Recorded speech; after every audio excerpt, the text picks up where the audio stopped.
MES Asmabi college പുതിയ hostel കെട്ടിടത്തിന് ശിലാസ്ഥാപനം നിർവഹിച്ചു.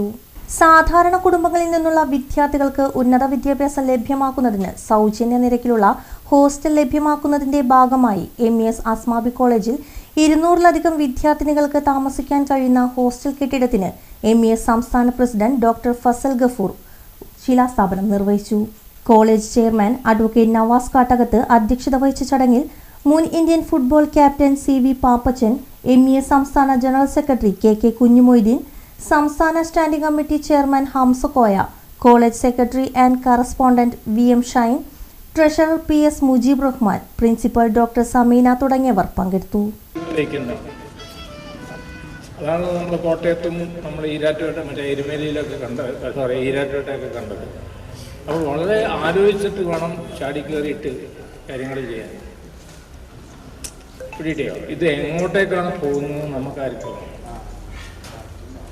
ഈ വിദ്യാഭ്യാസ രംഗം ഏത് വഴിക്ക് കൂടെ പോകണമെന്നുള്ളത് നമുക്കാർക്കും അറിയാം. എത്ര ഇനി ഓട്ടോണോമസ് കോളേജുകൾ വരുന്നു, ഓട്ടോണോമസ് കോളേജുകളിൽ എന്തൊക്കെ കോഴ്സ് തുടങ്ങുന്നു, ആ കോഴ്സുകൾ തുടങ്ങുമ്പോൾ ഇനി വേറെ കാര്യങ്ങളെ പറ്റി നിങ്ങൾ ഫ്രീ ആയിട്ട് പഠിപ്പിക്കുക എന്നുള്ള പരിപാടിയാണ് നമ്മുടെ എയ്ഡഡ് കോളേജിൽ.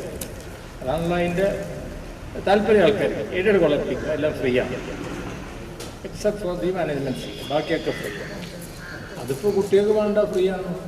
കുട്ടികൾ പറയും ഞങ്ങൾ കസാക്കിസ്ഥാനിൽ പോകണം, ഞങ്ങൾ കബറിസ്ഥാനിൽ പോകുന്നു, അവിടെ പഠിക്കുമ്പോൾ ഞങ്ങൾ പഠിക്കുന്നുണ്ട് എന്നുള്ള. അപ്പോൾ ഇതിൽ ഏറ്റവും വലിയ റോൾ കിടക്കുന്നത് അധ്യാപകർക്ക്, പ്രിൻസിപ്പലുകൾക്ക്.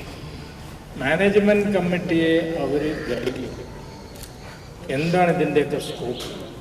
കാരണം ഇപ്പോൾ ഈ ഓട്ടോണോമസ് കോളേജുകൾ വന്നപ്പോൾ കുറേ വന്നു, MES വന്നു, അവർക്ക് ഇഷ്ടമുള്ള കോഴ്സ് തുടങ്ങാം. അപ്പോൾ നാളെ അപ്പോൾ ശരിക്കും നാളെ ഒരു BSc ഫുട്ബോൾ ടെക്നോളജി അവർ ഫുട്ബോൾ പുറത്തുണ്ട്. ഫുട്ബോൾ ടെക്നോളജിയും അതിൻ്റെ ടാക്ടിക്സ്, അതിൻ്റെ സ്ട്രാറ്റജീസ്